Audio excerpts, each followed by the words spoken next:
Hello guys, welcome back our new mini blogs.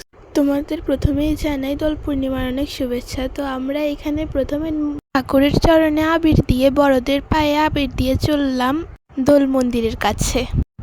আমাদের বাড়ি থেকে যেহেতু দোল মন্দিরটা একটু দূরে, তাই আমাদেরকে সামনে যেতে হবে।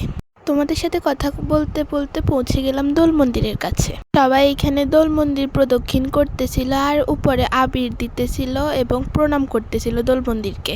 আর এখানে সবাই কীর্তন করতেছিল। আর এখানে আমি এর সৃষ্টি দেখতেছিলাম যে কার মুখে কতটুকু রং লেগেছে। এও এসে হাই বলে গেল। আর এখানে সবাই এখনো কীর্তন করতেছে। কেউ কেউ ফটোশুট করতেছে, আবার কেউ কেউ কাউকে আবিরও মাখতেছিল।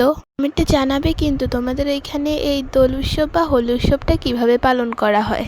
তোমাদের সাথে কথা বলতে বলতে কীর্তনও শেষ। এখন আমরা বাড়ির দিকে চলে যাচ্ছি।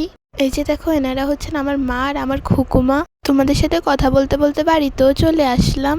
তো এখন সবাই মন্দিরে গিয়ে কিছুক্ষণ কীর্তন করবে, তারপরে বাড়িতে যাবে। এটা হচ্ছে আমাদের মন্দির। এখানে সবাই কীর্তন করছে।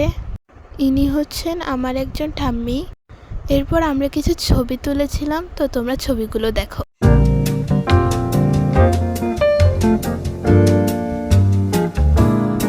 তো বাই বাই, দেখা হবে পরবর্তী একটা ব্লগে। ততদিন ভালো থেকো।